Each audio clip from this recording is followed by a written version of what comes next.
Redline Logbook here for Wistoria Chapter 11. We start off at the party celebrating Will's defeat of Julius. They're currently celebrating at the dwarven pub that Will works at, and everyone is there cheering and dancing and just having a good time. It's not just all the dwarves that Will knows, it's also Clonette, Professor Walkener, and also Rosti. Clonette is currently drinking her sorrows away because not a single one of them got scouted. Obviously because 1, Will is Will. 2, they lost. And 3, their team literally fought amongst themselves. She completely blames Thrawn for all of it. And it is partially his fault, let's be honest. Also, Thrawn was also invited, but he full-on rejected this. He has no interest in partying with them. Once again, he still hates Will. As for Julius, he's also there, but he's working. That's actually his way of apologizing. Because he lost, he has to fulfill his end of the bet. And the way dwarves see it is words mean nothing. Actions are what matter. So to prove that he is sorry, him and his friends have to basically work in the restaurant for I don't know how long.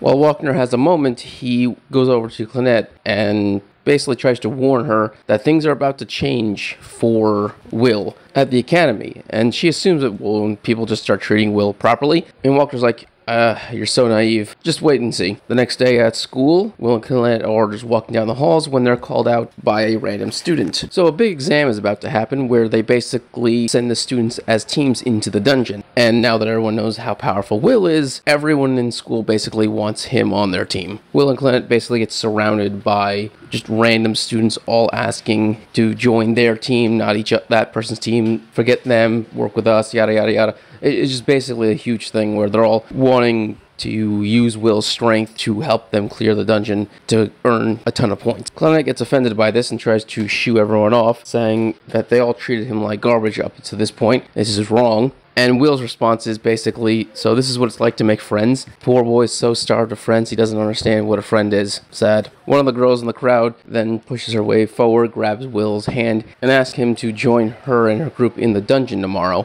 But then Clonette just knocks her away, grabs onto Will's arm, and says, we already have plans to go shopping. We then skip all the way to night, where Clonette is currently in her room, about to go to bed, and she's currently freaking out because she technically just set up a date with Will, but technically it's not a date, she's basically confused right now and she's trying to figure out what to do. That's when her roommate walks in. Her name is Rose. Rose with a Z, by the way. So Rose walks in and congratulates her on the fact that she's going on a date. But then, of course, Clonette's like, it's not a date, but, you know, I want it to be a date, yada, yada, yada. And her friend basically convinces her, well, if it's not a date, then you should try to make it a date. Dress up nice, get a romantic mood going, do it right. Will's also talking to his roommate, Rasa, about the shopping trip tomorrow. And Rasa then goes, so, you're going with a girl, just the two of you. Alright. We finally get to the date, or what it should be a date, where Clonette is all dressed up, and she's psyching herself up to get ready to make this into a proper date. That's when Will shows up, and of course he compliments her for looking beautiful, like he was taught by Elfie.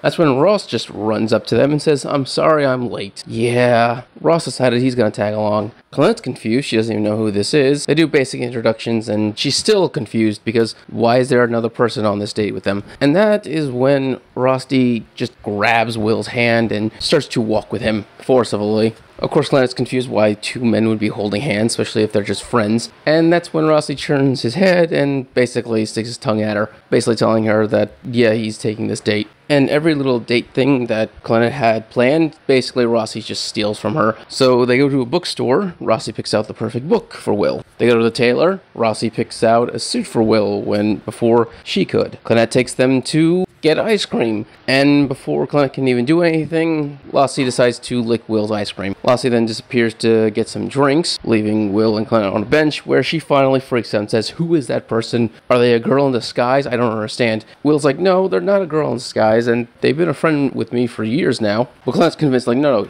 this has to be like a girl or something. And Will's like, no, he definitely has a penis. In fact, it's bigger than mine. Weird thing to mention, but apparently Will and Lassie have bathed together.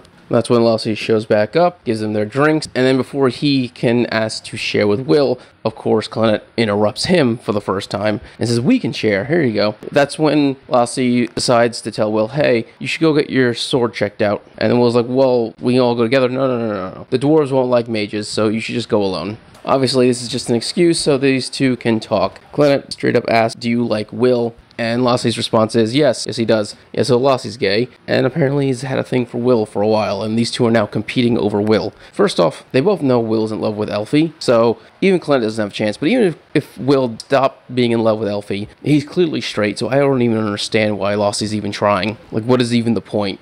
Unless you have magic that can turn a man gay, you have no hope. So why are you messing with your friend's love life? I'm not gonna lie, the fact that Lossie's doing this is kind of a dickish thing. There's literally no reason to do this other than he's just a very petty person when it comes to Will, which is kind of sad. Because up to this point, I've actually liked Lossie. He's been a pretty cool friend to Will. Anyway, while Will is getting his sword checked out, he is actually stopped by Alana, and she straight up asked him to come with her, and he does. I have multiple problems with this. One, this is the first time you've ever spoken with this girl. Why the hell would you just follow her? It's not like you think you're gonna get lucky, because once again, you're in love with Elfie. Two, you literally had to leave two of your friends where they were at to come with this girl. So this just seems kind of like out of place. I feel like this could have been put in somewhere better. But anyway, it doesn't matter. She takes him to a room with Thawne, Julius, and Jagner. And Lena straight up says she wishes for the five of them to form a party to take on the dungeon exploring exam. This makes perfect sense. They are the five strongest in the academy, so these five going together would be an unstoppable team. With that being said, I can't see Will going without Clennette. So I think this 5-man team will turn to a 6. But 100% Will should take this opportunity. This is probably the best chance he's going to get at advancing forward. Now, will the others go along with it? I'm not sure. Because we've already seen that Thawne, Jagner, and Julius have their own friends that they like to hang out with and spend time with and work with. But at the same time, the three of them have to realize this 5-man team is probably the best team that they could create.